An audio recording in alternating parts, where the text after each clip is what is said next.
Hello, everyone. Welcome to another episode of Netguy and the Fox. I am Netguy Revolution, and I'm here with my co-hosts. And I am the Fox, Samantha Foxy for you. And we have also a beloved guest. Hello, I'm Lena. And of And course, we have one more person yes, joining us. Hello, it's Koi Frostax. yay! Yay! Welcome in, welcome in. So glad to have you here. Yep, Thank you for inviting me. you're welcome. We've been talking about having you here for a while now, so but before we get to our topics and all that stuff, we have to do some advertising. Other than the Mm-hmm. picture on the left side, I think Koi Frostax has something to talk about advertising. So go ahead. Well, I'm here, of course, on behalf of Goth Girl Games. Currently working on a game, a virtual novel called Family Troubles, and of course, I'm one of the actresses in said game. Yes, tell us a little bit about the story and the characters that you play. Well, I play Kissa the Goblin, as well as some of the other side characters. The entire game is rendered in Second Life. Mm-hmm. And as a little surprise, I'm not the only one in the podcast that is a character in said game, because Lena is also one of the actresses for Goth Girl Games. Ooh. Ooh. Yes, I actually play a different number of characters myself, too. Oh, and has there been any release dates announced yet? There are public releases on their Discord that are a little behind the current test release. The test releases are given out to Patreon members. So Patreon members of Goth Girl Games will get the most up-to-date reworks, remasters, and path choice updates. But if you want to get the game without being a Patreon member, you still can at their Discord, you just won't get the latest release. And if you want more information, obviously check out their X/Twitter, Goth Girl Games, at Goth Girl Games. And is that their only way to follow them, or do they have other socials? Actually, Goth Girl Games has just that social, but Kissa, the goblin herself, has her own X account where you can actually talk to Kissa in character and ask her questions, and she will respond, of course, in character. So there is that. And I will be happy to post those up later at the end of the episode. Oh, awesome. And other than Goth Girl Games, we are also brought to you by WB Energy Drinks. Use my name, Revolution, to get 10% off your purchase, your first purchase, or any kind of purchase. I would recommend getting the starter pack that gives you 2 mystery flavors and a shaker, and I believe that should be it for now. Just give it a try. It is 0 sugar, so good for diabetics. And also, if you're into the caffeine, then it has the caffeine extract. Not so much, but enough to keep you awake during your game nights. So, W Energy, give it a try. Yes. That sounds perfect. Well, now that the topic of, let's see, it was visual novels and all that stuff, we are going to go into a related topic tonight, or today. Sorry, not tonight. It's still daytime outside, but So today we are going to talk about romance in video games. This is a topic that I'm hot sure. topic. Yes, this is something that I'm sure all of us are familiar with. Yes. I guess we should begin with, the first time we experienced a system like this. Anyone want to give their first experience on the whole romance systems in games? Anyone want to start? I would like if actually our guests would actually start with their story, with their first approach with that. All right, go ahead.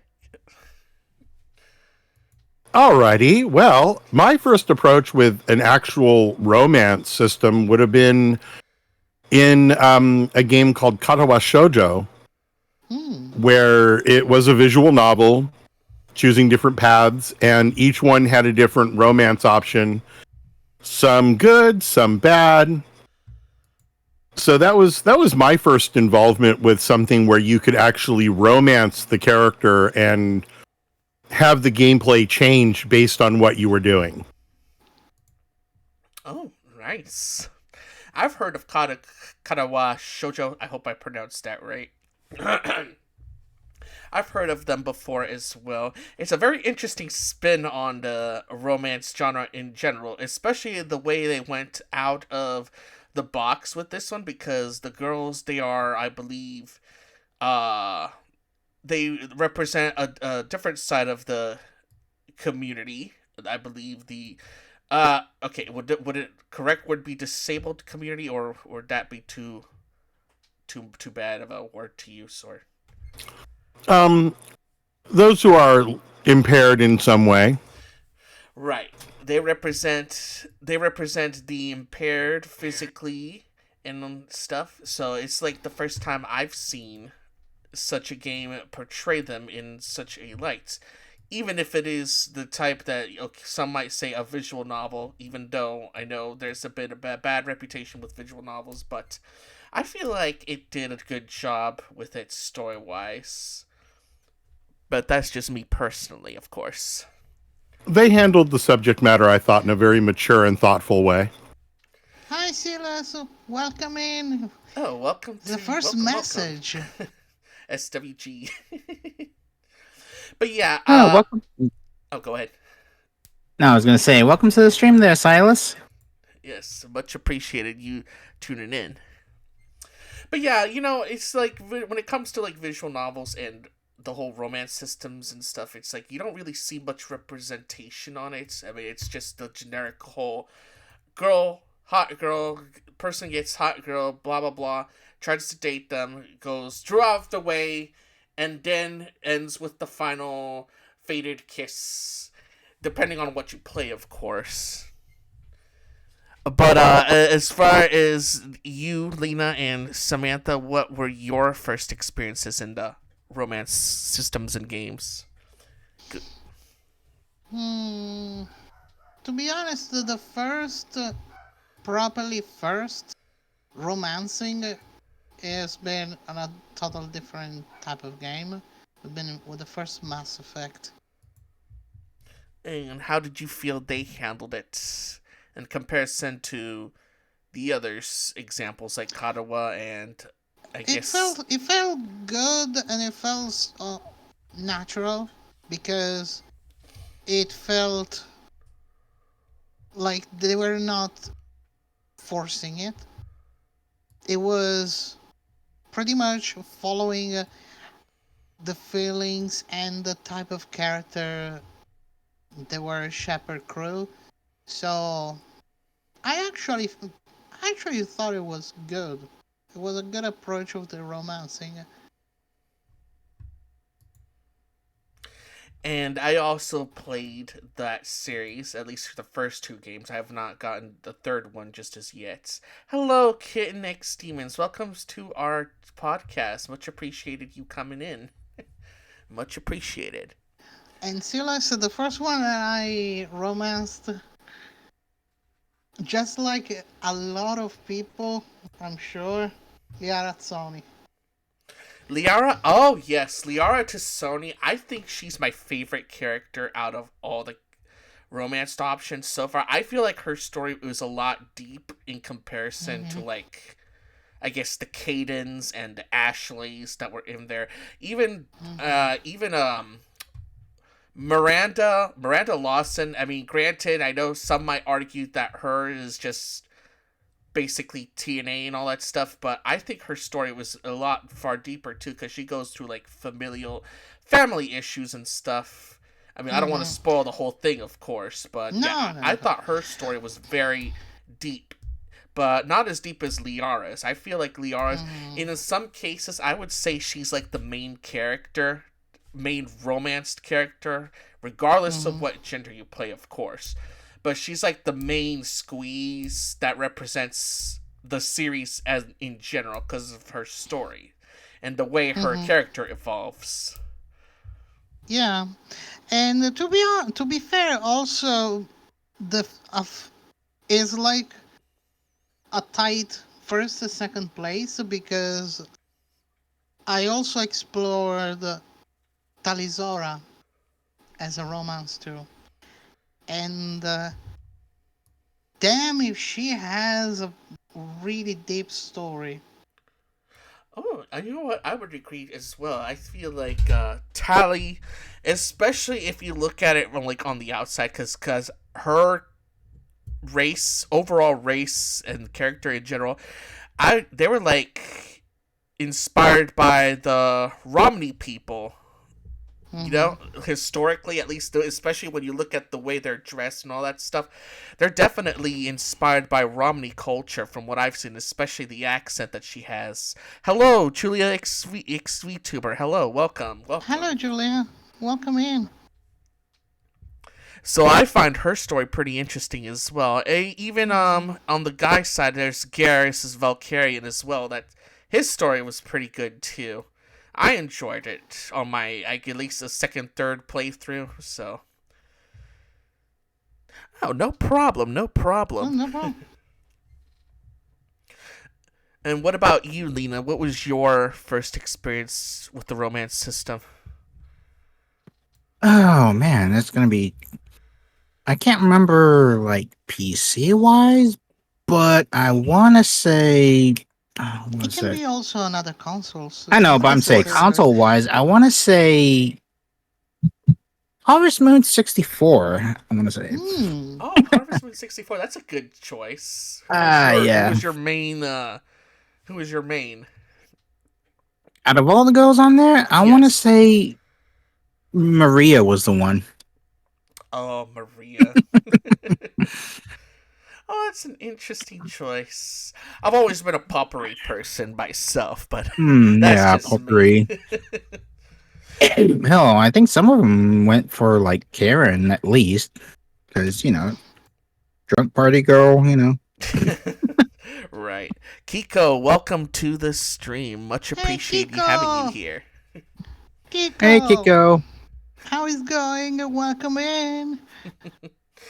And as far as my first experience, well, Harvest Moon, the original SNES version, obviously, that was my first experience with the romance system. Of course, that one was a lot more, I guess you could say it's a lot more, I wouldn't say crueler, but like a little bit harder on you because Mm-hmm. you have to get back at the farm at a certain time, or else she gets mad at you. Unless you date, there's another person that you date. I think her name was Eve.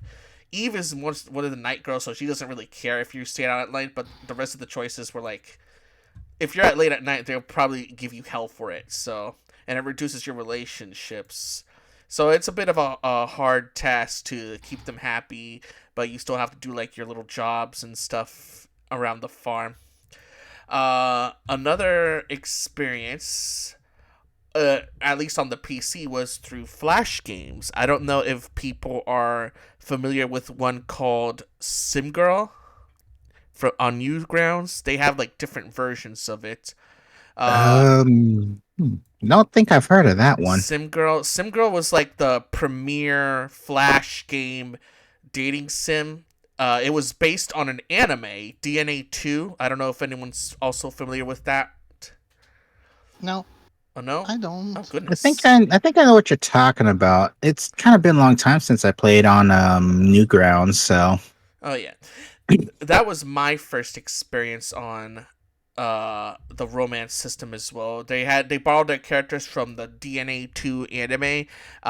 One character, I mean the creator definitely had a thing for Tomoko Mm-hmm. Saeki. That was the so-called beauty queen of Furoka High. She was actually the path, or she was the main path that you have to take. They did do the others because there was like 7 different versions, and I think it was around. It was before the end of Flash support. I think it Hmm. was a year before that they did the full version, and I believe they're in the process of remaking it, but of course making the characters original. Nothing to do with the anime, of course, because copyrights and stuff. And the way it was like you basically had to talk to the person, and then you had to like up your stats just to impress her and whatnot. Uh, Oh, they added so much. They added way too much in the final version, so I couldn't keep up with it myself. But from what I remember, it was pretty simple, and it was a formula that they pretty much followed suit with other similar Flash games. But that was also Hmm. my first experience with the romance in gaming, and it was a pretty fun one. I had fun with it. That's a good one. Oh, Oh, nice one. it was a fun times. I mean, but then we had I'm sure there's it's not like the first game to include romance, obviously, because you had, if you go back in history with the first ever Sega console, the one before the Genesis, there was a game called Girls Garden, where you had to collect a couple of make a. Sorry, you have to go and collect some flowers to impress the guy that you're Mm-hmm. trying to get before your rival did, and it was a simple way of doing it. And of course, you have to not only make the bouquet, but you have to avoid obstacles like bees and bears and all that stuff. It was just, whew, goodness gracious. The first time I played with it, I had a bit of a difficulty with it. It was just, oh goodness, I don't know. Was a little bit complicated to do. Well, it was an old school game, much like Hmm. one of the other ones that I'm sure Lena might find familiar, and Koi. Tokimeki Memorial, if you two know of the series.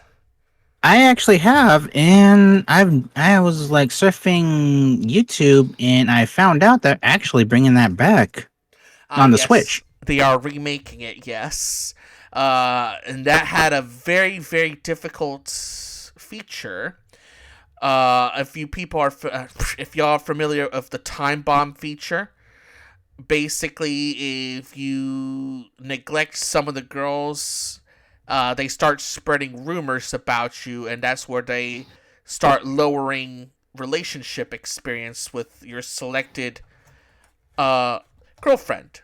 So What you basically the? had to do stuff like round robin dating to pretty much keep the stats up, keep the stats happy and all that stuff, keep the girls happy and whatnot. So, but still Hmm. have one be your main focus, but at the same time, don't neglect hanging out with the other ones, because then those rumors start spreading, and then you're in big trouble now. So they really made it a big challenge with Hmm. that game in general. Damn. I hmm never expected something like that, actually. Well, in a way, it's kind of like how you experience dating in real life, in a way, Mm-hmm. especially in a high school setting. You have one that you want to be like your main squeeze, but then there's others that also have an interest in you, but obviously the neglect is there, and that's where trouble Mm-hmm. begins. Of course, I'm sure that's not everyone's experience, but in any case, when it comes to these games, how do y'all approach them? Well, it would depend. I mean, playing Fallout 4, which has another romance companion system in it, it really came down to which companion did you want to keep around you more, and were you willing to change your play style to fit their likes and dislikes? Because with each character, they had different things that they were okay with and other things that they weren't. So if you wanted to romance, say, Piper, there were certain things you could not do in a gameplay without modding it. Which, you know, it just changed the way the game plays, which is really a good thing. So that's one of my takes on it, is just, you know, the romance is cool, but to me it's more, how does it affect the gameplay? And that's a very interesting way to look at it, too. Some games do have complex systems, especially when you look at games like the ones Christine Love, for example, made. I don't know if anyone's familiar with her titles. Like Digital A Love Story, and then there's Boy in a Bind, I think it's called. And there was another one that has a really long title that I could not think of.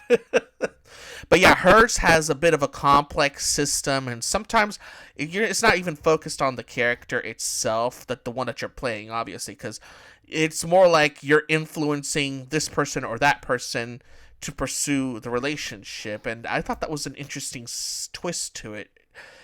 Christine Love's games, they're very nuanced in a way where it's like, oh goodness, I mean, it's almost hard to describe, but I just find her takes on it very interesting, personally. And what about you, Alina and Samantha? How did you approach yours choices when it comes to other games, besides Mass Effect, obviously? Hmm. Oh, that's a tough one. Hmm. I mean, I think it kind of depends on the game, really. I mean, like with what was it? Currently Stardew Valley in a way. But yeah. And you, Samantha? In my case, is pretty much a blind, first game blind approach. So whatever it feels natural on the first approach, on the first gameplay, I will go. And since I tend to redo a game more than one time, so I go for a second round, a third round, I start to having a different approach and making different decisions, and try to go in line with another one of that characters. What a way to go about it. And have you guys ever go with, like, your first choice, or from your first playthrough, or do you tend to, like, go back, read about them, and then pick from there? How would y'all, like, do it, pretty like much? like spoiling Yeah, like like spoiling spoiling almost. the black. No, I absolutely don't. I absolutely don't. For me, a blind run is sacred. If you know what I mean. For everything that I never play it for the first time, I want a genuine, shocking surprise, and see how things develop slowly, step by step, and try to see like guys here and there. And even if actually I screw up something during the run, it's okay because it's part of the experience. And that's allow me to, even if I'm gonna retry it for the second run, I will not do that same error again. I would probably spoil only after I played enough runs, just for checking if I actually have skipped something from the lore, and I want to diving a little bit more in something that I eventually completely haven't seen or completely skipped or avoided, and so I'm like, okay, there is something, and I haven't considered it might be um something that will change the story and change everything. So I'm gonna try and going on that direction, but without reading further. So just checking if there is an alternative direction, and then I will go. It would be like going blind once again.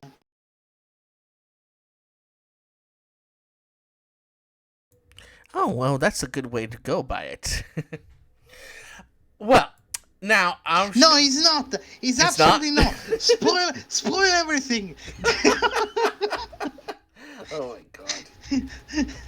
You silly. Now, of course, when it comes to romantic games and all that stuff, they have a bit of a bad reputation, obviously. Golden Crust 200, thank you for coming onto the stream. Welcome. Hi, Golden Crust. Welcome in. Now, as I was saying, there's a bit of a bad rep with visual novels in general, especially with romance in general. So, how do y'all approach these games? Like, for example, you have games like the Exchange trilogy. I don't know if anyone's familiar with that. Or then you have ones that involve monsters like Sucker for Love or Romance Sylvania. I'm sure y'all have seen those too. Yes. So Sucker for Love, absolutely. Yes. Yeah, I think I got Ron Mancavania on my wish list actually, which I'm hoping to play soon at some point. Oh, well, and how do y'all see these approaches to the romance games so far? Like, do y'all see these as good additions, serious additions? Do y'all see them being fun little spin-offs to the topic, or do y'all see them as something that kind of puts it down? What was y'all's takes when you saw games like Sucker for Love, for example? Sucker for Love. Wow. Yeah. Call me out. Why don't you? I've played through all of the first game, have not played the second game yet. Played the original snippet when it was just the one character when they had it in a compilation game before that.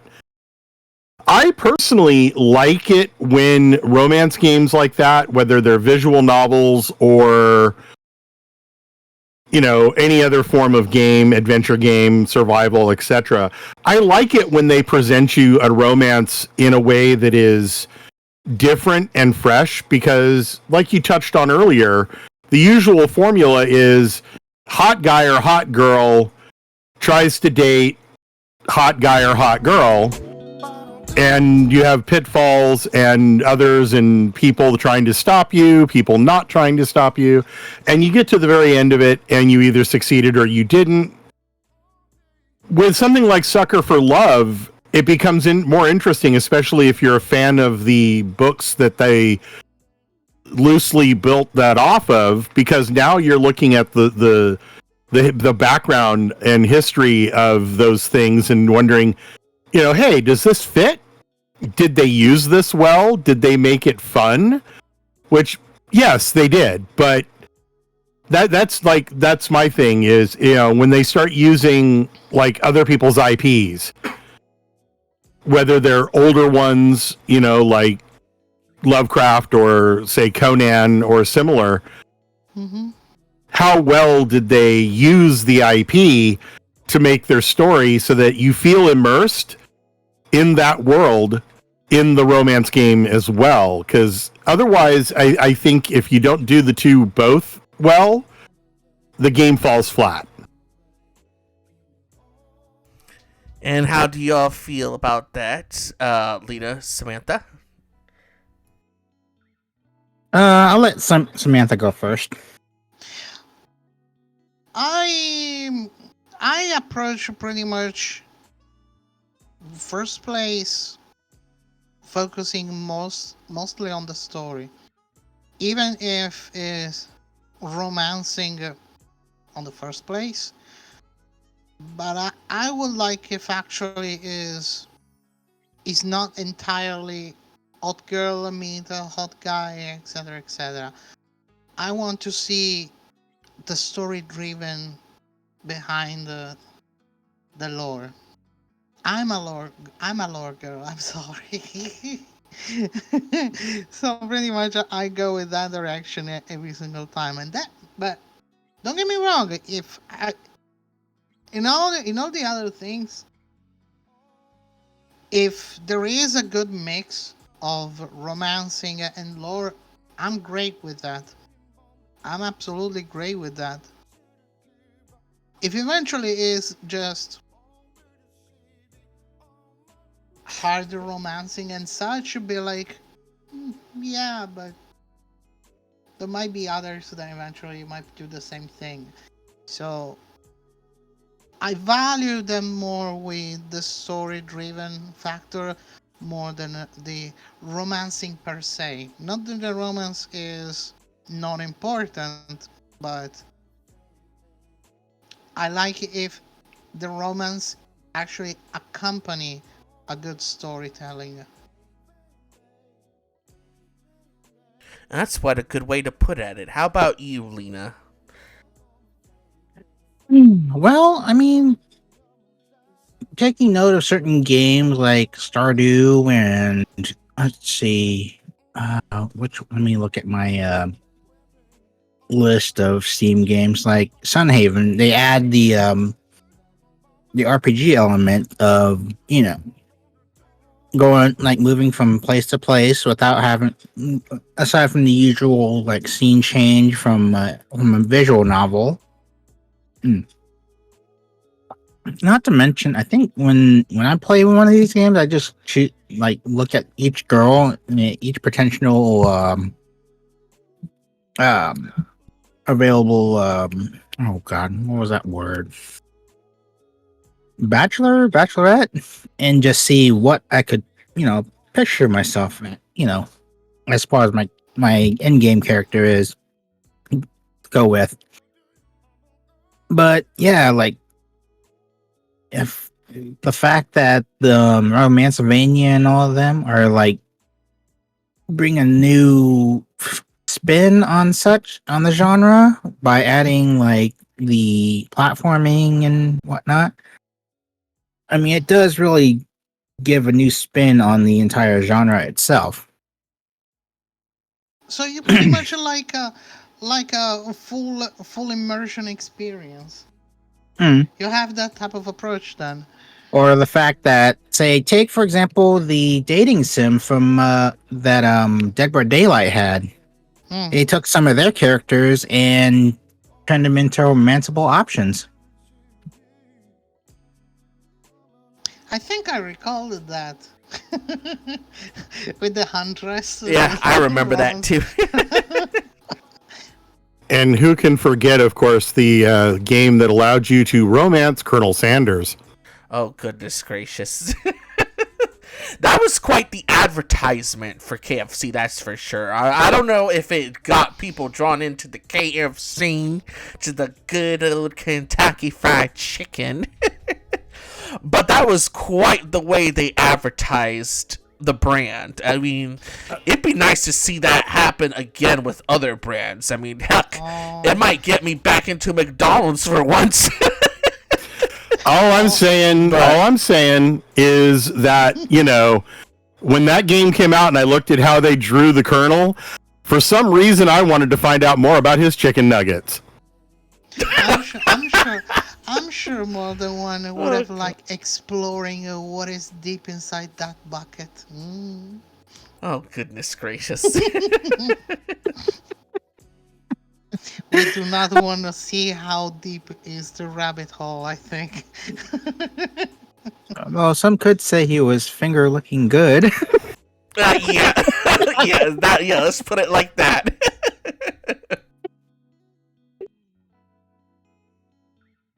Well, As far as the whole romance, we can also move on to representation of romance.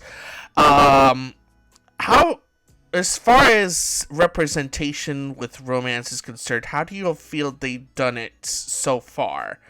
From back then in the 2000s, or I guess the early 1980s, if you want to go back that far, to right now. Like, do you see a significant difference with it? Do y'all see a significant difference in comparison to back then in the day? Speaking as someone who truly can say back then in the day, I would say that representation, I mean, let's face it, in the 80s, representation was almost non-existent. It was very, very heteronormative in every respect. If you tried to put anything like that out, you'd have, screaming moms and letter writing campaigns. So I do think that it's gotten, I do think it's gotten better over the years, especially with games like you said earlier when we mentioned Karawa Shoujo, because Karawa Shoujo also presents, even though your main character is a male, they present the fact that there are girls that are showing feelings for each other. It's only your involvement as the main character that changes that narrative. But I would like to see more games that give more options for either same-sex couples or even MBs. Because there's, especially with non-binary, there's a very, very low amount of representation for both non-binary and trans. It's very difficult to find anything that has it in there that doesn't do it as a trope or isn't doing it just to virtue label and banty it about as a selling point. Mm-hmm. And you know what? That is a good point there, because one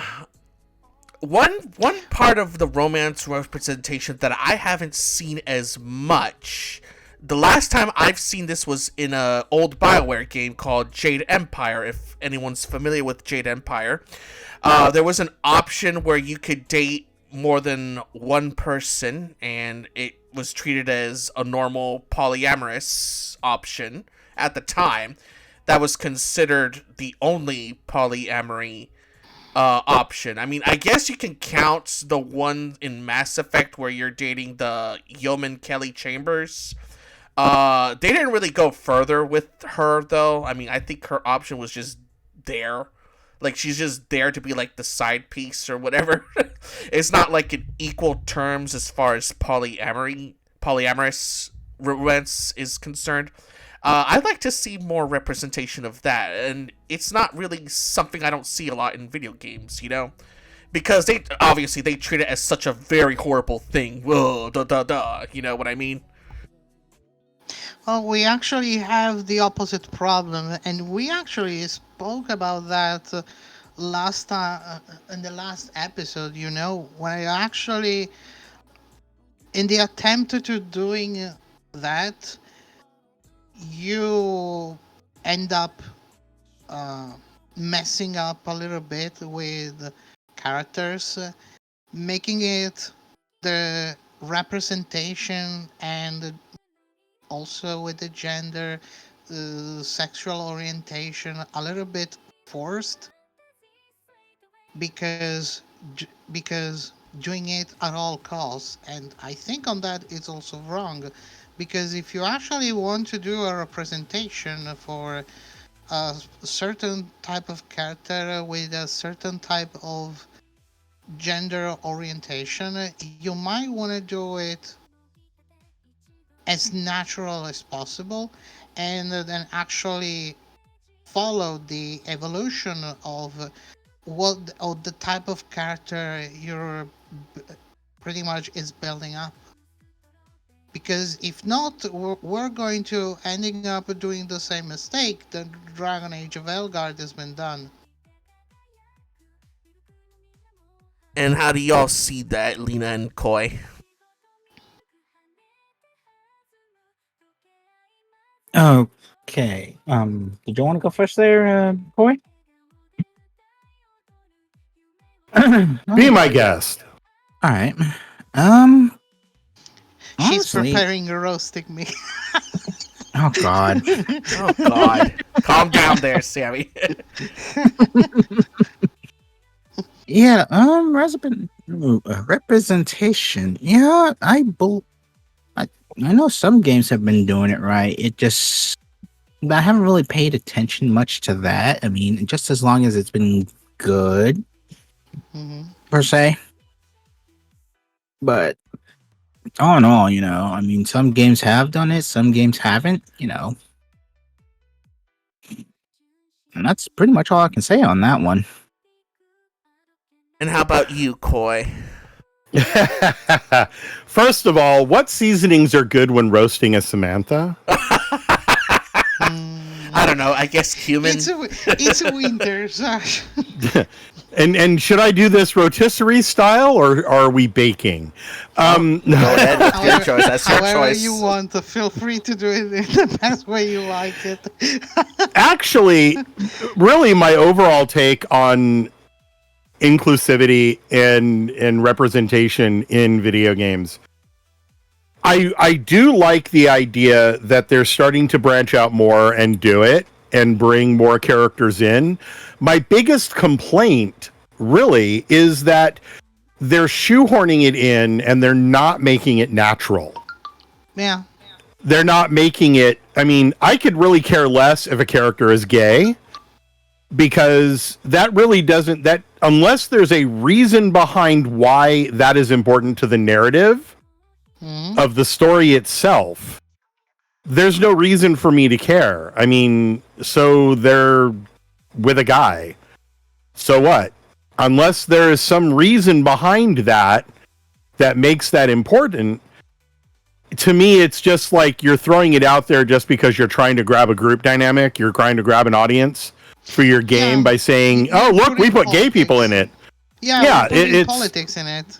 And I don't like that. If a person if they have a character that's trans, fine, that's great. I love trans representation, as long as it's natural and it has a reason for why it's there. If there's a scene, like to give an example of a scene for any game, you have a person who's trans female, and they're like pre-op. They're not fully transitioned. And you have in the game what your main character walks in on that character in, say, dressing in a locker room. So they discover that they're trans. And that because of that discovery, this maybe cycles into a character path or a play path where you and that character either become very bitter enemies because of how you reacted to it, or become better friends, or maybe even become a romance option. Yeah. That I could see, because then it's a natural something. Oh, shoot, you didn't know that. Now you know, and then you deal with the aftermath of knowing. But when they just all of a sudden, it's like some games, it almost feels like they've got a pride flag like floating above the character just to let you know right from the start what they are. And you're just like, I didn't care. I want this character to give me good story. What they decide, what's in their pants and who they decide to sleep with is immaterial to me unless it really has something to do with the plot. Very good points. Very good viewpoints there, ladies. As far as those are like the same views that I have, obviously, because I obviously do not like to be pandered as well. Don't really care for it. No, I'm not a stupid person. I just don't want these companies to treat me as such. I know what I like, so yeah, just make the game and don't try to insult my intelligence, is all I'm saying. And I'm sure we're all in agreement to that. Yeah, pretty much, yes. We're pretty much begging for a little bit of intellectual respect for the games that actually are not that stupid or ignorant as the people might imagine, because sometimes, and quite frankly, a lot of gamers actually have much more to say than probably a lot of oldies that are just there for trying to selling a product and having no idea of what the gamers nowadays like to play. If you're going to insult me and treat me like I'm stupid, you had better do it in a really funny and entertaining way if you want me to spend the kind of money that most games currently cost. That's about as good. That's it. If you're going to throw this at me, I had better be very entertained with the rest of what you put out. And they're not Otherwise, cheap. And they're yeah. not cheap. Otherwise, exactly. Otherwise, that's getting sent right back to Steam or wherever I got it, and going, no, I want a refund because these people are idiots. And well, that's a good thing that they've decided to announce the whole early access being open about the whole early access thing. And speaking of, you know what? This does kind of deserve a breaking news thing, but hold on, I just need to do one more little thing. Oh, is that Breaking moment? news! Is that the moment that the table is back? We are the Yeah, table. we are the table. We are all of this. Yep, exactly. That's what we do. You see, Oh my chat, god. we are all the table. Hashtag, we are all the table. For those of you wondering, I'm in the scene, but I'm under the table. Oh my god. So, the breaking news today, I believe Steam Store announced that they are going to be more open about early access games being put in. Like, it's been 15 years, for example, that this game has been in early access and all that stuff. So they're making it a lot more blunt for players to look at the early access games and see how long it's been in early access and such. And I thought that was I feel like they should have done this in the first place, personally. But it's very nice that they're bringing it finally. We can finally see that in what we had to do with purchases and stuff. At least it makes my decision much, much more easier. And we need to see more of that in the industry, obviously. But it's a good thing that Steam is doing it first, obviously. But yes. That's a great thing. And probably, it was goddamn time, probably. I mean, I would like to know, personally, how long that game's been in early access, Steam early access. And if they told me it's like over 5 years and obviously something's up, then okay, I can just give up on it, whatever. I mean, I'm not saying that every game should take less than 5 years, obviously, because there are some that have teams with like one person or two people teams. And if they take that long, okay, fine. But as far as the whole 10, 15 years thing, I mean, that's a bit too much, don't y'all think?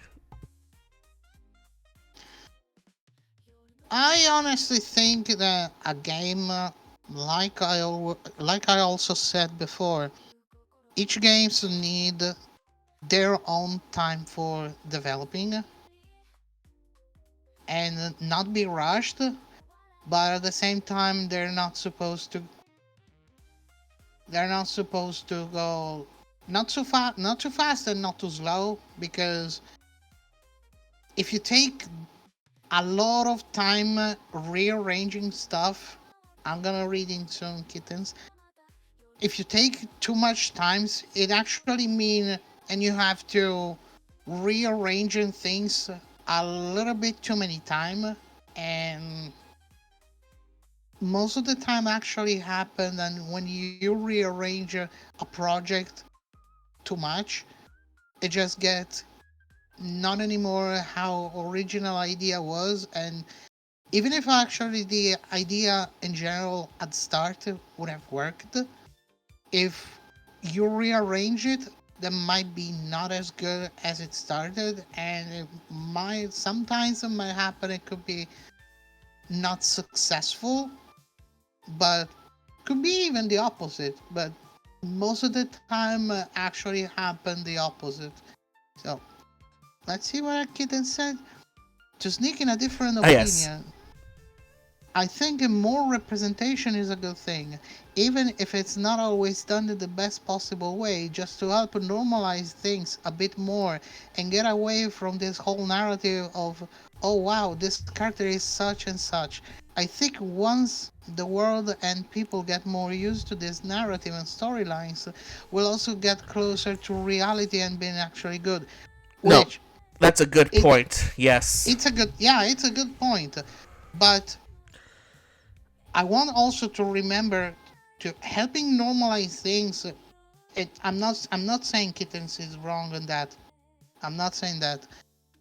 I'm just saying there is also a natural progress of how you want a character have to go on a specific representation. Because like I'm usually saying if you want to do something good, put efforts on it and make it good. Make it the best way it can be.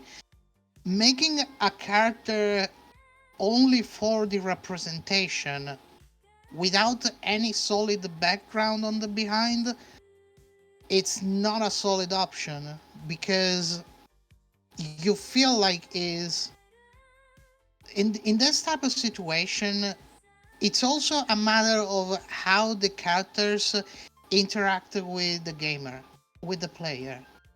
If you feel like absorbed and feeling like I feel I feel a lot of what actually this character is passing, and you are empathizing with that specific character, then have a backstory ground and a representation that makes sense, because all of that has been written, it's been done for a specific purpose, and the story and the type of character and is been built around it. It works, it makes sense, it is done good. But if you want to make a character, giving it a representation only for a politic reason, this is not just wrong on a gaming perspective, because you make the character a empty shell and something you cannot empathize, but also you make a damage also for the type of purple of people that you're trying to representing with that character. What you said, Kiran, is good and it's true and it's Mm-hmm. correct what you say, but on the other side, you have also to writing the character in the best way for make it work, putting aside the politics, which is the worst problem that actually had the characters and paid a lot of BioWare with the Dragon Age Velgar, for example. May I interject real quick? Go ahead. Of course you can. Looking at what Kitten wrote, I would say that the subject I touched upon and what they're saying actually go hand in hand. Because if you normalize that character, meaning the interactions you're having with them is like anybody would be in the world. You're not making a huge deal out of it, but writing it into the storyline as a way of, if you discover they're trans, they're gay, they're non-binary, it's not taken as an, oh my God, they're this. It's just a, oh, that's what they are. Okay. It's normalized. It's not made a big deal out of. There's no trumpets sounding, no virtue signaling, no politics. It's just a matter of, oh, you discovered now they have it's a male character and they have a male lover. And those two characters are something you're interacting with, but there's nothing like pushing the narrative of you have to accept they're gay. They just are. And you're just moving forward with that particular set of characters in context to the story. Normalize bringing all these kinds of representation into the view is great, but they need to be done in a way that normalizes and makes it seem like this is just no big deal. Like it is what it is. That's just who they are. And right now, I think in gaming, again, it's too much like they want to put little flags over their head and make a big deal out of the fact that they're putting in same-sex content or they're putting in trans content because they want that attention, that virtue politic, the gender politics and the virtue signaling and all that. They want that attention. And that's what we need to get the gaming community and the gaming industry to realize that we don't need that. Trans people love the representation, but we want to be seen like we're just like anybody else. You know, we're just living our lives. We're just other human beings being human beings. We don't want it to look like that was some huge special something. We don't need fireworks playing every time you find a trans person in a game. You know, it just doesn't need to be there. Mm-hmm. So I feel that normalizing the characters so that what you have doesn't matter is great.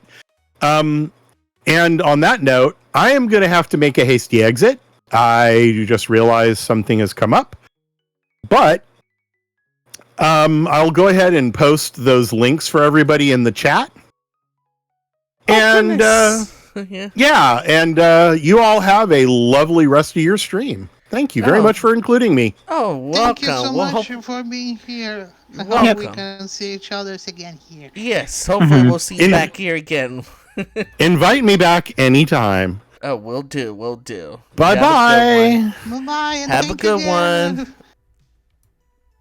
And everyone, that was Koi Frostax, who will be posting her links soon on the chat. And yes, Ken, you are right. They don't always have to be a main character story arc, obviously. They really don't have to be, at least for part of the game. So it's like, I mean, if it's a good side, then go for it. If it's well written, especially, go for it. But you know how it is these days, so.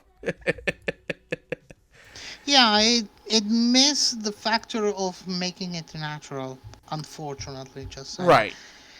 Oh, that's weird. Hold on.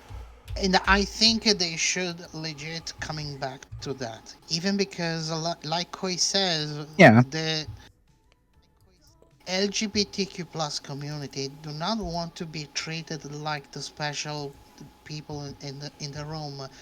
They want to be acknowledged, but they also want to be treated as normal, as much as we all are treated. Mm-hmm. Yes, I agree. If there's a way to do it basically all naturally and obviously well written, then there's no issue with it, like, at all. Mm-hmm. And of course, it's not necessary, and that also mean, and it's not necessary, and you have to put in every game a representation of the community. No, that's also because true. You want because you want to do like a wink wink, we're adding this, wink wink, we're adding that, buy our game because wink wink, we're representing you. It's not going to working like that. No, it's not. Nope. Characters need to be made because they have to make sense.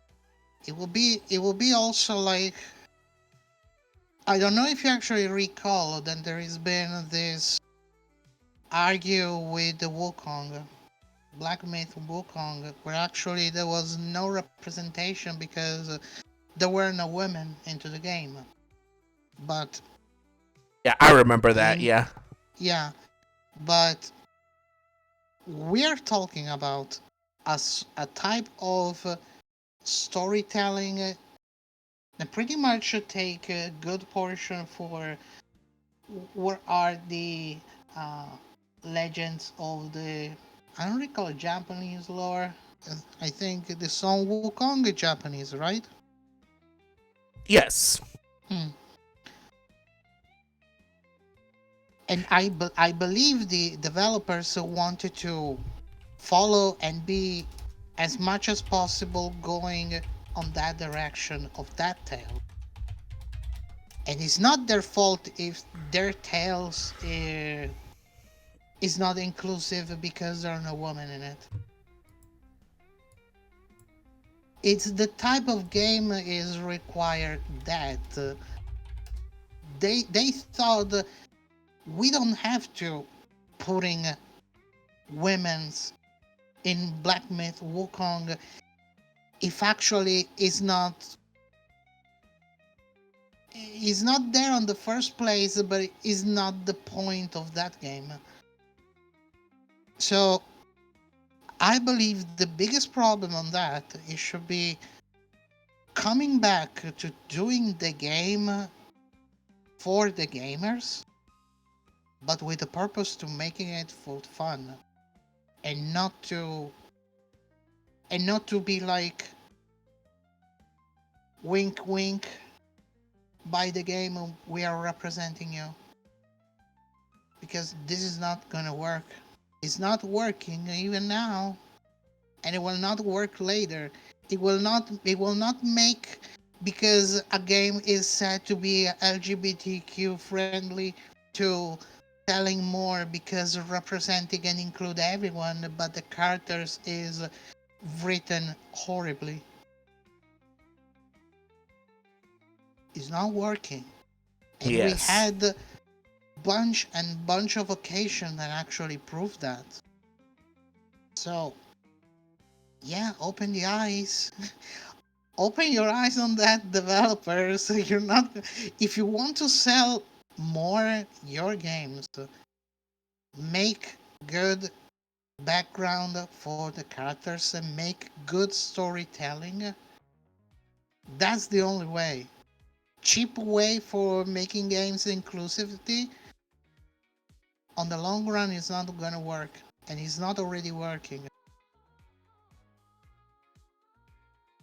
That's not a bad way to put it. Oh. And what Of about course no, because I'm right. And Lena, you haven't anything to add about that, Lena? Are you there, Lena? Yeah, sorry about that. It's all right. What? I really don't have much of a thought on that one, actually. Oh yeah. Well, I guess we can move on to the other breaking news, because this is also related to Valve. They are going to start banning forced in-game ads from all Steam titles. So basically, if you are a frequent mobile gamer, you'd be too aware of the bane of in-game ads. I'm sure everyone has been. The freemium model proves by far the most successful way to release games on telephones. You pay by sitting through agonizing ads with fake countdown timers, X buttons that don't close anything, and false interactivity designed to trick you into tapping through the store. And Valve has now made it clear that anything like this on its PC store means an instant ban. So any games that force you to watch ads is no longer allowed on the Valve storefront. How do y'all see that? Good. I also find it good. Lena? To be fair, everything that actually help with that is it only going to be good. There is no easy or hard way to put it. Well, I think the way that Anarchy Online did it was pretty subtle, where it's made in-game instead of just freaking pop-up. Mm-hmm. Send. No, the anarchy way is blood for the blood. Oh no, different No, not that. Not that Anarchy.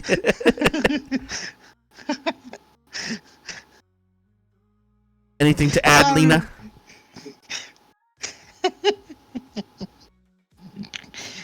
Yeah, tap. Oh, we're just waiting on an answer from Lena.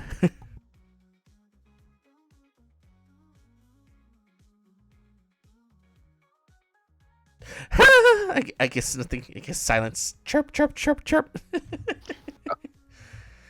I don't know if I can't hear. Oh, I have nothing to add on this one. Oh, there you go. I think I have the right soundtrack. Oh. Oh my goodness. Lena, are you there? The miracle of the soundtracks. Oh goodness.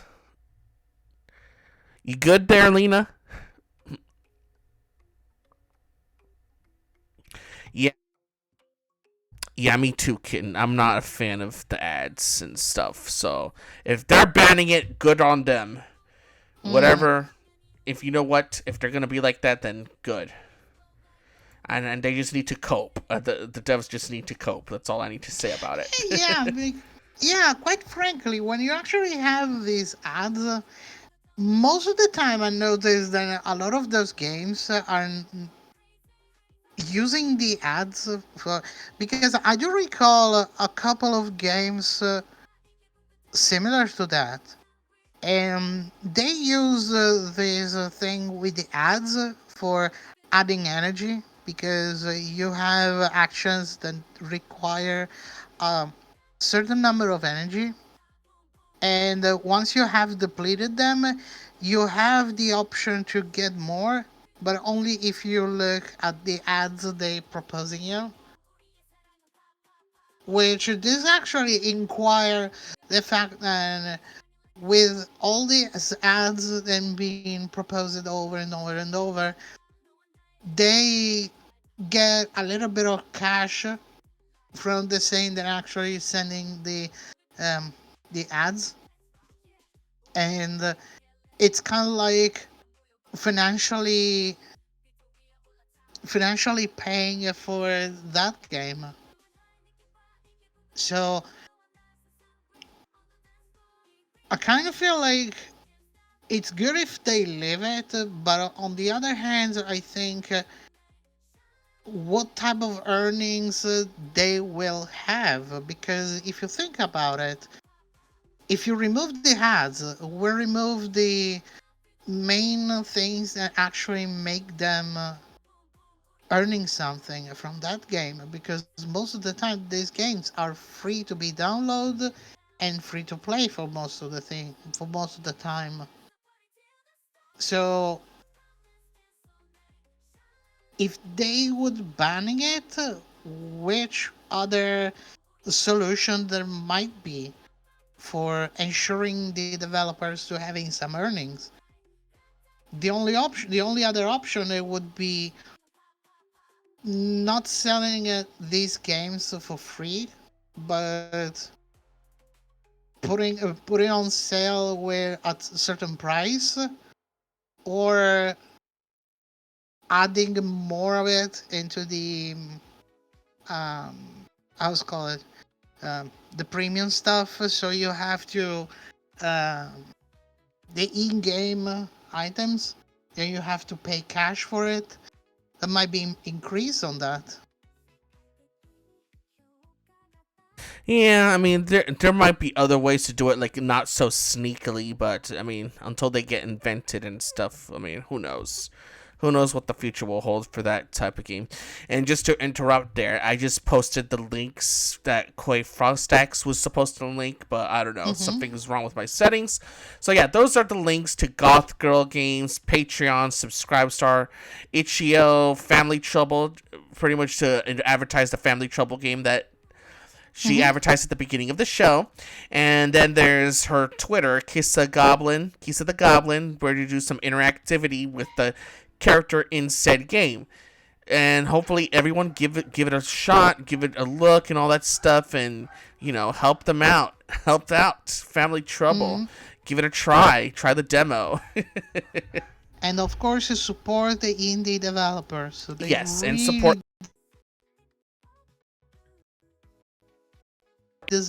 They really deserve a lot of support. Exactly. So that means support Goth Girl Games in their Ondiverse. They are indie, yes. Alright, so I think the last bit of news that I have is the PlayStation Network outage. I know about that. And that's been like, how long has it been? 24 hours at the end of last week. So. And you know what? This thing is actually has been quite of an argument. You know for what? For a game I'm playing, just been recently with Helldivers too. You Jesus. That's been quite of a problem because we have a mission and we have to stop the Illuminate, and because of that stop of 24 hours, the people are a little bit in panic because we might not be able to fit to completing that task. Well, it was a very strange moment in time that PlayStation Network was down for that long. I mean, for some people, it did come up normally, but then others are like suffering the outage that they couldn't connect online and stuff. So that was pretty weird. That was a weird moment, and it's like they didn't even explain why they had the outage in the first place. So I mean, who knows what happened there, right? Yeah. Good point on that. Yeah, it just looks bad on them in general for not explaining. I mean, yes, I'm sure. And so far, we don't have yet anything official about that. If I remember. Still not to this day. I mean, yeah, they're giving away free PS Plus days, but it's like, is that even enough to satisfy our answers? I don't think so. I mean, a free game or two might be, would be better. I don't know. Yeah, I mean, who says no to free games? Well, hopefully, we do hope that PlayStation Network goes well and all that stuff in the future, and hopefully they learned their lessons, because this wasn't the first time that was out. Just remember 2011. And I don't. I hope you fail. Oh, Jesus. Come on. But yeah, remember, the one in 2011 even went for more than 24 hours, so there's that too. Yeesh. Well, now that we have discussed the breaking news, let's get back to the topic. Let's see. So the next one is weddings and gaming, a combination of every geek's dream. Well, it is. If you think about it, it is a thing, because if you notice, there are actually people go in cosplay for the marriage.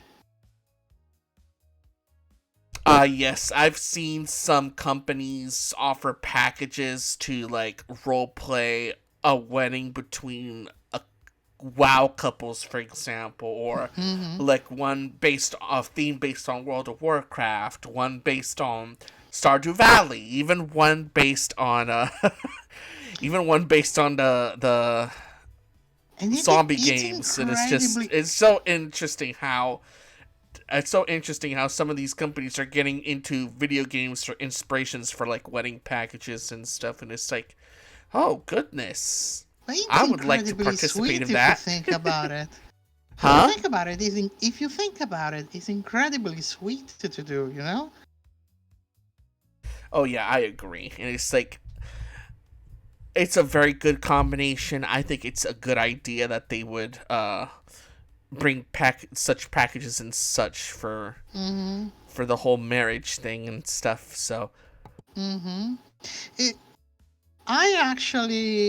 I do recall when I was younger, and my idea of marriage, it would have been like having my partner meet and at the altar for the marriage, and we cosplaying as Alucard and Maria Renard. Oh, that's a cute idea. I could see that happening for you too. I don't think so. Oh, you don't think so? No. Oh, God. I think I will never get married at all. I will always be single. You want me both, sister? But yeah, what do you think of seeing the sudden rise of combinations of video game inspired weddings? overall. Are you there, Sammy? I'm here. Yeah, I was asking, what do you think of seeing the video game weddings and stuff? I agree with that. And still, I really like the idea. I like the idea, and I would be the first. I'm sure not the first one, but to support that. Oh yeah, if there is a what does it call it? A bridal? No, not a bridal, but like a wedding company that offers such. Please give us a call and all that stuff. We would like to be sponsored. No, it's okay, Lena. It's okay. It's all right, Lena. It's all right, Lena. It's all good. How would you imagine your wedding instead? Oh, brother. As if that's going to happen. Well, I mean, even I would have never happened, but I told you what I would have imagined to feel of mine when I was younger. Well, that is true. There was a lot when I was younger, too, because I had imagined mine being based on, it would be like, I know it might be maybe it's a reality for some, but I always did imagine being married in front of Princess Peach's castle from Super Mario. That was like when I was way younger, though. So you would be like your partner be Peach and you the Mario. Yeah, and with Nintendo World being a thing, perhaps that could be something that's like Or maybe you want to be Bowser and your partner be the Bowsette. That's so There funny. is this option now. There is that option, yes. But yeah, that was like when I was younger. I'd like it to be themed based on Super Mario. And now that with Super Nintendo World is a thing, perhaps that could be a reality for someone else, Ah, yeah. Might be also, yeah. And back when Kingdom Hearts was out as well, I also imagined a theme of that as well, personally. And then have like keyring bracelets, keyblade bracelets. Uh-huh. And I think actually exists something like that. Oh yeah, I think what most would do is if they wanted like a Kingdom Hearts style wedding, they would go to a Disney World for that, and then just go on Cinderella's castle, possibly at night. I know Lena marriage how it would be. I know. Oh really? How it would be. how would you see it, Sammy? It would be Zelda and Link. Nintendo World, huh? I think that attraction, I don't know if that's going to be in the California location or the Florida location. I'm not really sure if that's going to be where the attraction is going to be. Actually, I can actually imagine it. Lena the partner being dressed as Link and Zelda, marriage at the Hyrule Castle, and the priest wearing the Majora's Mask. Oh, that would be adorable, honestly. Heck, you know what they should do? They should recreate the wedding mask scene from Majora's Mask, too. Mm-hmm. Where they put the two halves of the mask together and it makes the wedding mask. Yeah. I would probably be feeling a little bit worried if the price is getting very close to the couple and saying, "Are you sure?" And you see the Majora's Mask are getting so huge. Oh my god. It's so funny. They're a little bit threatening me, like, "Yes, we're sure, but please a little bit of distance." Oh my god. I would love to see this happen. I hope we're giving a little bit of hint. A bit of a hint, huh? Oh, well, you never know. I mean, it could happen. And as far as that is concerned, if it does happen, send us the invites, obviously, as your closest families. Mm-hmm.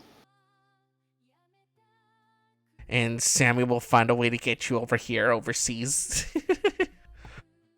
Of course, I will use the most powerful, the most powerful. I don't know. Should I go in boat or maybe on air? Well, that depends really on what you're more comfortable with. None of them. Oh. Because on the ship I suffer the sea, so I not ending up being like the best of me, and I get a little bit too much agitated and also quite sick. And on fly, I'm a little bit scared to not arriving to the other side of the track because of someone getting hit, and yeah. Oh my maybe on goodness. maybe on foot. Ah no, there is an ocean. Ah shit. Oh really? I mean, so far I cannot walk on the sea, but we never know. Yeah, you never know. So for the other topic, Oh, which I one was we I was had? still gonna talk about the wedding stuff. No, we don't want to talk about the wedding. Well, you think we already finished? They're so funny. Well, I guess the other topic we can get into is the whole dating simulator game genre in 2025. Mm-hmm. Obviously, we've seen new stuff like Romancylvania and then Sucker for Love Mm-hmm. and all that stuff, and then the one where you date Even the a second chapter of toaster, this. Mm-hmm. a Even the second toaster, chapter is nice. and then there's the Tokimeki Memorial remake that'll come on Mm-hmm. to the Switch. Uh, Do we have already a date for it? no, it still says 2025, I believe. Might be probably spring or Yeah, summer. very likely. In any case, the genre itself, 2025, do you still see it surviving? Yeah, especially because it's kind of like trending at the moment. These type of games are also pretty chill. You know, that type of games. You relax, you take things easy. It seems like this type of genre is came back and is quite strong now. So I think it'll be a lot of people are actually waiting for of those games to coming out. And I mean, to be fair, Stardew Valley has been around for hell know when. I mean, it's been around. Let me check something because I don't wanna say I don't wanna say something wrong on that. So Stardew Valley has been released in 2016 and is still playing nowadays. Past 9 years, and 9 years for a game like that is a lot. And people love to play Stardew Valley. They really do. They do. Yeah, I agree. There's still a place for games like Stardew Valley. And we're still waiting on the Haunted Chocolatier. That's the next game Concerned Ape is making. I don't know how long that's going to take, Chocolate. but hopefully they do so well to the point that, yay. Yes. Give us the chocolate, we want it right now. Oh my god. You know, you gotta give it patience. You know, gotta get patience. Yeah, I know. And yes, Lena Kadoya says, I still see it striving since you not seem them as much action oriented, but they are entertaining to play, which is I agree with as well, because there are some that do mix it up, and then there are some that play it for like the LOLs, like the toaster one, the one where you try to date the personification of a toaster or a couch and all that stuff. Then you have the remakes of classics like Tokimeki Memorial, even down to the smutty ones like House Party. Yeah, I see also Dan's driving also for another reason. If we think about it, Oh yeah, how so? well, considering we also talk about that we have an oversaturated market and is full of Overwatch type of games. So these type of games like Stardew Valley, the Romance Soccer for Love, um, the Harvest Moon, the Romance Mania, those are another option. Like like if you live in a world where everything is white and you have something with a little bit of gray, then is completely different from what is around you. It's already something that you welcome at open arms because it's a change of pace. It's a change of everything you are surrounded and overwhelmed with, and also the fact that it is not a frenetic. They're not frenetic type of games, but very relaxing in comparison to what is in the market in past years is something that make you feel like I'm playing something and I'm relaxing with it. And I said this because I do understand it. I really do, because you of course know it, and I'm a soul gamer pretty much, and the world of challenge there is a little bit under developing, because you really that put yourself into a state of stress sometimes. I personally don't, because that's my type of game I'm enjoying, but it's not for everyone, of course. But you also want to play a game and relaxing, and those type of games are exactly what those people want. And also people that want to stop playing frenetic type of games is a good change of pace. So they're striving, and we're still striving.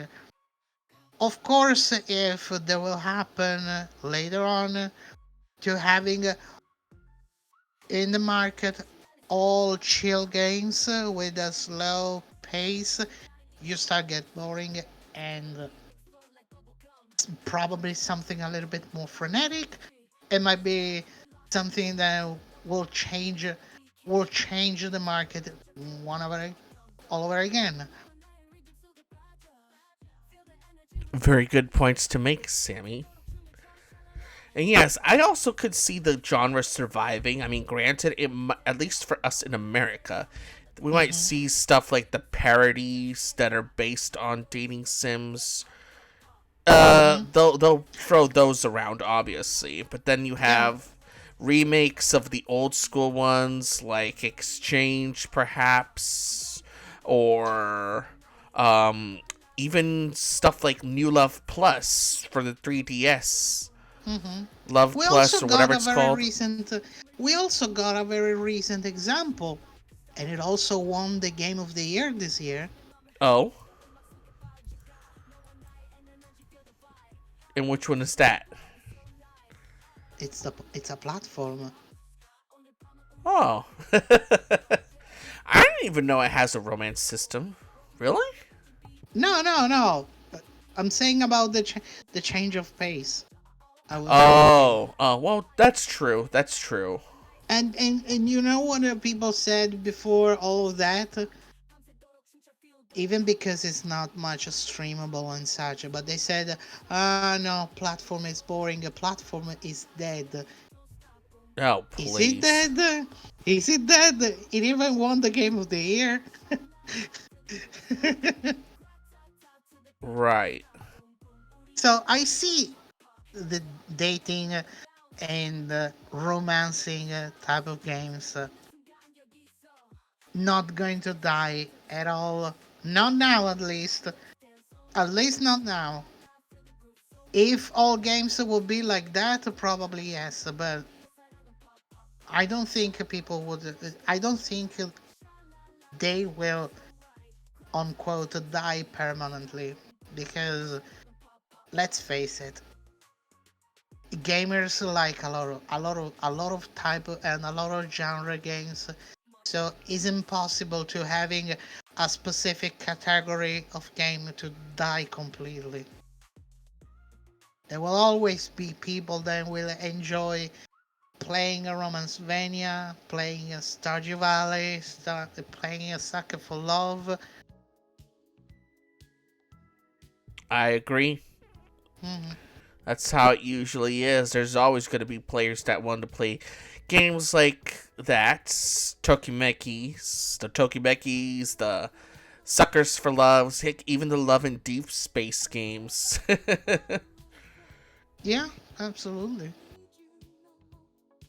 I guess we can still continue the topic. I guess it would be, actually, I do have a bit of a fun little listing we could do. Top 5 romance choices, each of Hmm. us.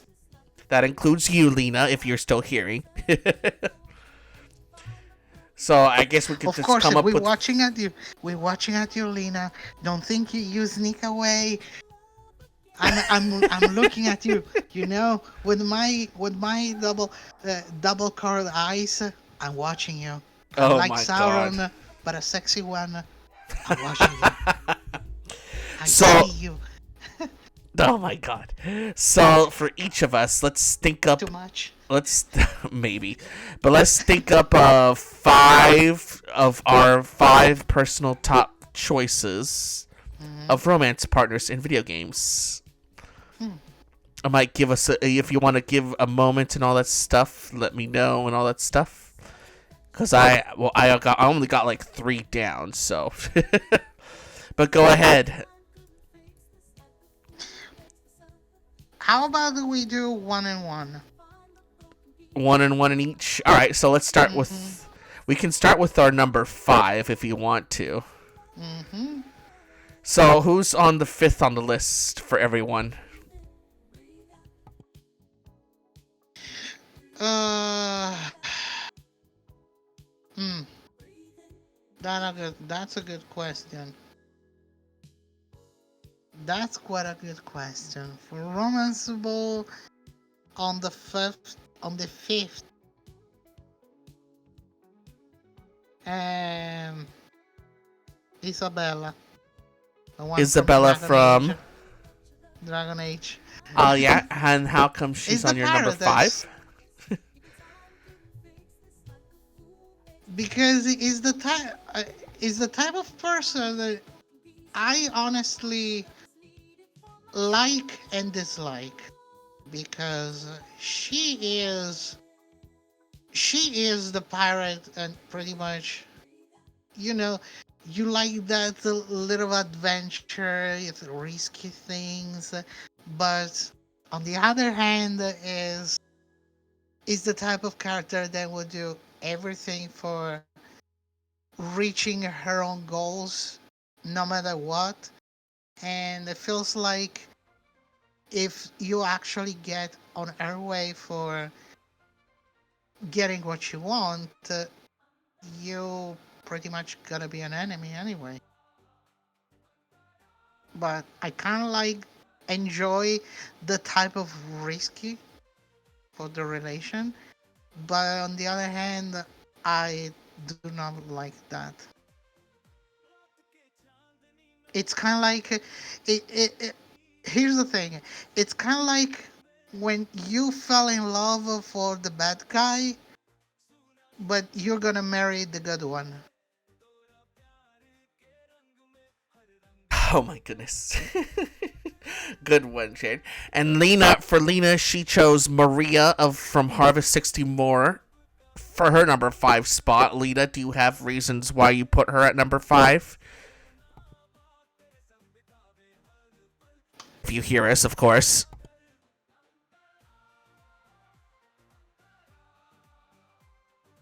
And while we wait for her answer, I guess we could go to me. So I guess for my choice, number 5 would have to go, honestly, I guess it would go for SimGirl's Tomoko Saeki. She was the first person that I've tried to play date in the game, and even though her story was mostly full of freaking smut, I did like how in the later versions of the game, they've gone very deep with her character and such, and she has like multiple layers. Mm-hmm. But the reason I put her at number 5 is mostly because, again, she was just mostly there for her looks. It's like there's really not much depth, at least in the earlier versions, but they did do a good job at fixing that mistake in the later versions. But by the time I played one of the earlier versions, it was mostly because of how she looked. So that's why she's on my number 5, at least. Mm-hmm. And Lena just answered, well, back when I was younger, I did have a thing for the shy kind of girl, as I was shy as well. Back in the day, Maria had that attraction for me. Oh, that's a cute way to put it. Oh, not a bad choice. And Maria was pretty fun to figure out too in that game as well. Alright, so let's go up to number 4. I still need to do some researching on that one, but Sammy, do you have a number 4 picked out? Mm-hmm. And Lena too. But I do not know how to pronunciate her name. Alright, Is the cat Eldritch Bean in Sake for Love First Date? Oh, you don't know how to pronounce her name? No. It's Nyan and something. And how come you put her at number 4?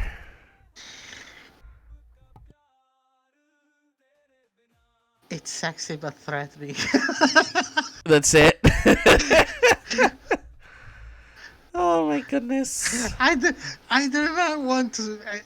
Okay, because it's pretty much a waifu, of course. I understand it, but the idea to be like feeling in constant danger is be like no.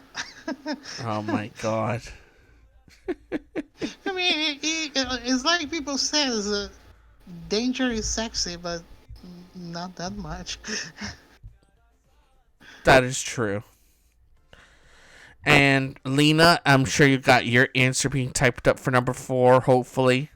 So I'll go for number 4. Honestly, I guess I could go with it's a bit of an obscure pick for most people, because I don't know if people have heard of Hyperspace Delivery Boy, number 4. Her name was Chief Engineer Dolly. I mean, granted, I should have switched her with Tomoko at this point, but it's too late now. For this exact reason. I mean, Chief Engineer Dolly from Hyperspace Delivery Boy. I mean, she was a pretty cool gal and all that stuff, a tomboy and whatnots. I enjoyed the relationship path, but eventually it went unaddressed towards the end, so that was a bit disappointing.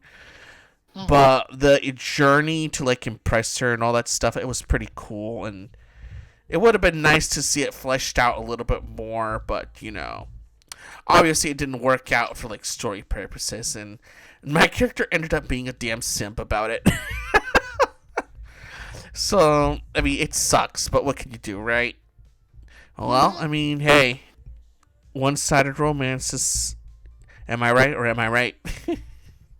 Yeah, pretty much. Alright, so we're going to move on to number 3. Oh, for number 4 from Lena. Number 4, she would say Sodina Dawnfried from the dating sim RPG game, Thousand Arms, still in that phase of the kind of gentle girl that had the attraction. Not to mention, it was the first PS1 game like it with English voice acting. Oh, not a bad idea. Not a bad idea. Not a bad pick.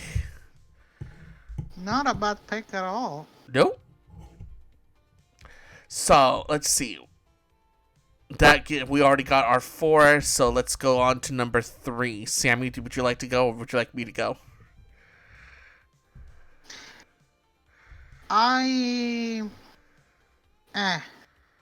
This one is a little bit difficult because it's second, third place. Oh yeah.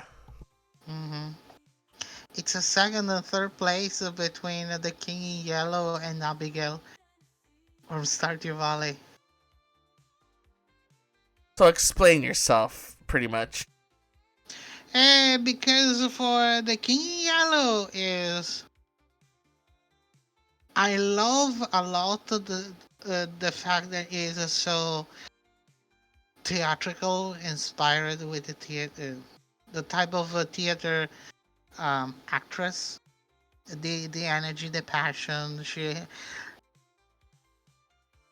I loved it. I love actually is how actually is the theater, and I love also when you have the transport the actors and actress have, and you feel a lot with that.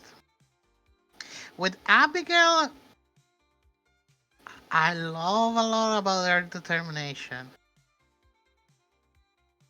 I love the fact that the incredible determination she has for moving it from the old farm and getting there and try to make it work and following her dream. Because she followed the dream to becoming one day a farmer, and the family had quite of a worry and being a bit like, but you could have a better life here instead. Why you have to go? Why you have to go there and becoming a farmer when actually the life here in town is much better than there? And she decided to renouncing to everything, moving it for what actually her dreams guided her, and doing all her best for becoming a farmer and pretty much making it.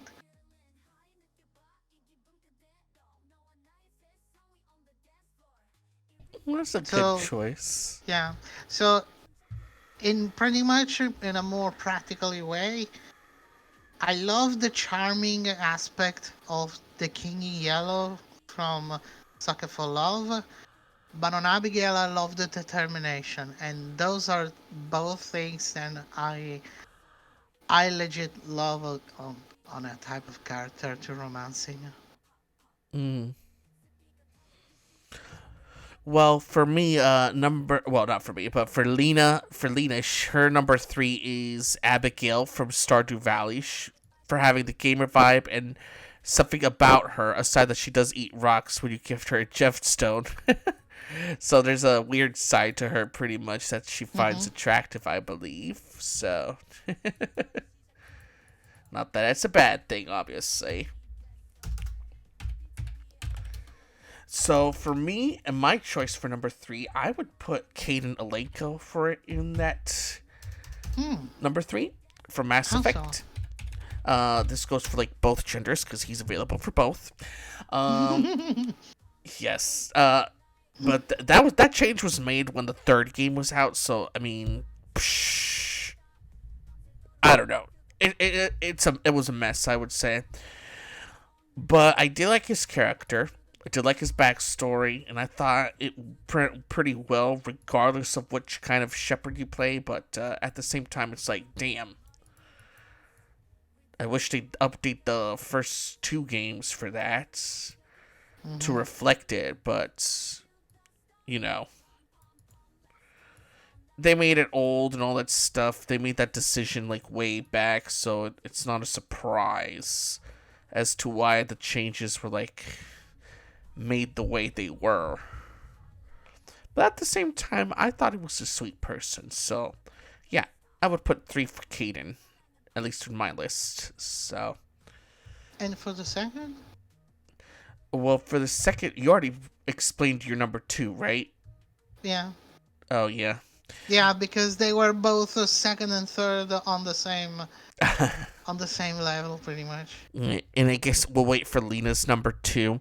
For my number 2, I would put it was a character from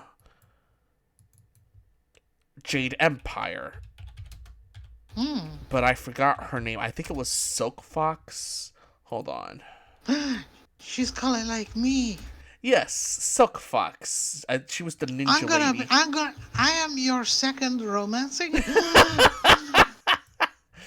Well, but yeah, she Princess Leon the Heaven Lily. I know, I am a princess. I know. Thank you. But yeah, she was one of the choices. I mean, sorry for the spoiler for people who hasn't played Jade Empire, but yeah, she was one of my favorite characters. Silk Fox. Silk Fox is romanceable with male and female characters, actually. So her storyline was very deep, obviously, because of her status as a princess, because she was the daughter of the emperor in the game, and the way her story was and it was just, oh goodness, I think it's pretty cool. I think the way she did it, and the fact that her ending where she becomes the new empress, that's a very good storyline, obviously. Let's see. Open palm romance. The credibility of her family was understandably marred by the actions of her father and uncle. Princess Sun Leon emerged from the incident with a newfound credibility that easily secured her claim to the throne. This was thanks in no small part to keeping the character very close at hand. Your character. He was welcomed as her companion and eventually as emperor of her side. Together they would rule over the golden age that seemed like it would never end. So it was a very loving romance between the two characters. And, I liked her design. I liked her story. It was a cool character. So I put her for my number 2. You see, we all have something in common for the romanceable type of character we actually like and are memorable for us. Of They're course. they're all people. They're all character with a solid background. You see how it's done. Yeah. You see how it's done. Take experience for that. To the Learn from devs, it. I hope the devs are reading this or listening to us. Yeah. And if you feel generous to gift us some key, we appreciate. Now, for number 2. No, listen. If actually someday we have a developer to sending you a Steam key for their game, so wouldn't you actually play it in live? I think you would. I would if I would stream, I would. And for number 2, for Miss Lena, her choice is Piper for Fallout 4. The fact that she and her sister live in Diamond City, not to mention she's a reporter in the Wasteland, as well as one who does go out of her way for a story for her newspaper, since she ends helping out your character when you tell her about finding your son. And that's a pretty good story. I liked Piper's story as well. I thought it was very fleshed out. I mean, personally, I also liked Paladin Dance. I forgot what his name was, but yeah, that's another character that I thought was pretty fleshed out, especially the twist at the end of his story. And the fact that you still stay with them, and it's like, aww. Huh? I actually don't recall the name. Actually, the character that I romance in Fallout. Oh, you don't recall? I don't recall it at all. I don't remember who was. Well, maybe if you can describe it, really, I could probably pin. Oh yeah, character go name. ahead and describe it. I don't even have any memories of that. It's like I completely removed the Fallout 4, but I played a long time ago. Yeah. If I would replay it now, it would be like going in a blind round all over again. Which is weird Hmm. because it rarely happened for me to having a game and starting with fresh, clean state of mind and not remembering anything Hmm. and being like, if it's like the first time. Honestly, is a nice thing, but on the other side, a little bit less Hey, nicer. welcome back, Croy. Welcome back, Guy.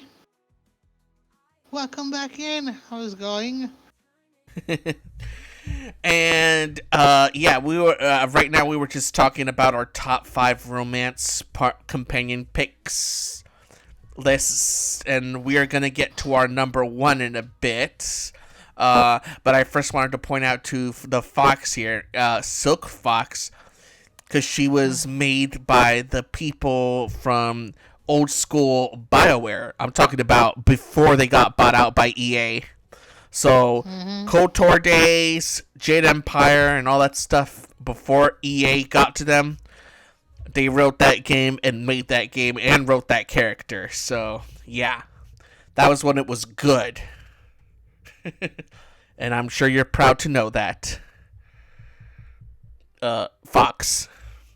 Mm-hmm. Yes, I am. Well, so let's get to our number 1. Anyone want to start first? To your number Liara. 1 choice? Liara. Liara for you. Yeah. And Liara. because Liara Sony. What? I mean, do I have to go physically with the description, or she's perfect? and what about she, you? she she Go ahead. she's perfect. She's a nice lady, and with her and allow the reproduction with the same gender. So yeah, the Oh my best of goodness. both worlds. And what about who's your number 1, Lena? Who takes Oh your top man, spot? I'm. God, that is going to be a hard one. Like if it Let's wasn't hard see. mine.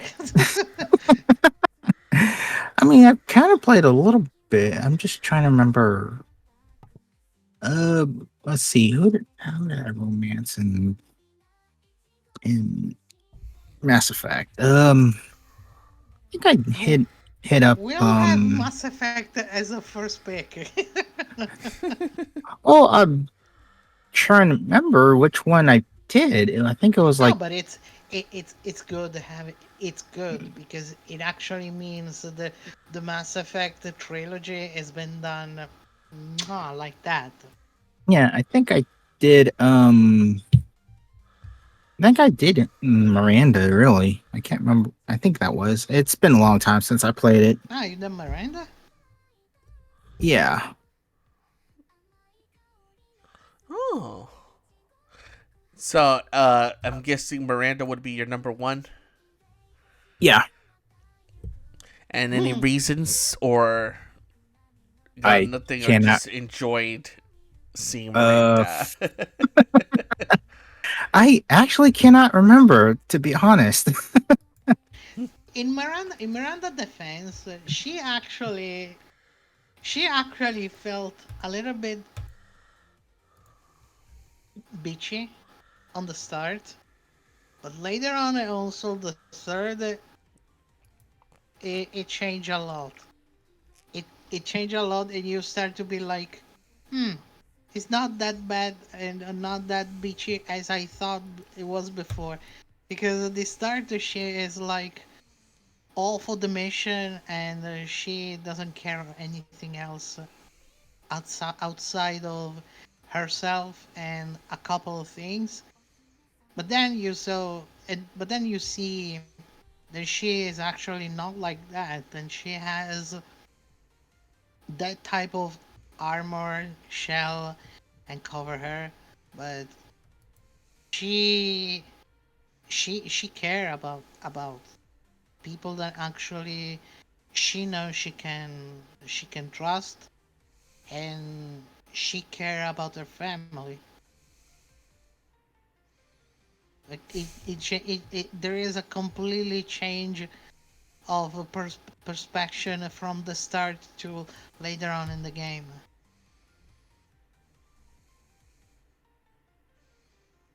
Aww. Well, as far as my number one choice, I would say, honestly, I would put that spot for Asterion. Honestly, I'd put Asterion from Baldur's Gate 3. I don't know. Mm-hmm. It's just his whole demeanor that just made me be a fan and stuff. No matter who you play, and it's just my god. We know you like sexy vampires, so you know my that. God. Well, no, it's just the whole baby girl demeanor that he just comes off with, and it's just holy shit. I don't know. It makes me laugh and all that stuff. So, and I think he deserves the top spot there. And even though he keeps trying to bite me, and I keep trying to stop him, It's just a bite, just a single one, and just for tasting. No. A little taste. I am not that easy. Hell no. Oh my god. But wouldn't you feel guilty to watching Astarion behind a corner, all tight, all sit there tight, starving for hungriness? I'd be like, I'm brother. hungry, nobody give me food. I don't know. That kind of makes me into a masochist when you think about it. And well, you know what? I think that's it as far as our top fives is concerned. I hope everyone enjoyed our lists. We don't know for Lena. Lena. Oh, Lena already told her number one. I already said mine. Miranda. No, it's not the real one. Oh my goodness.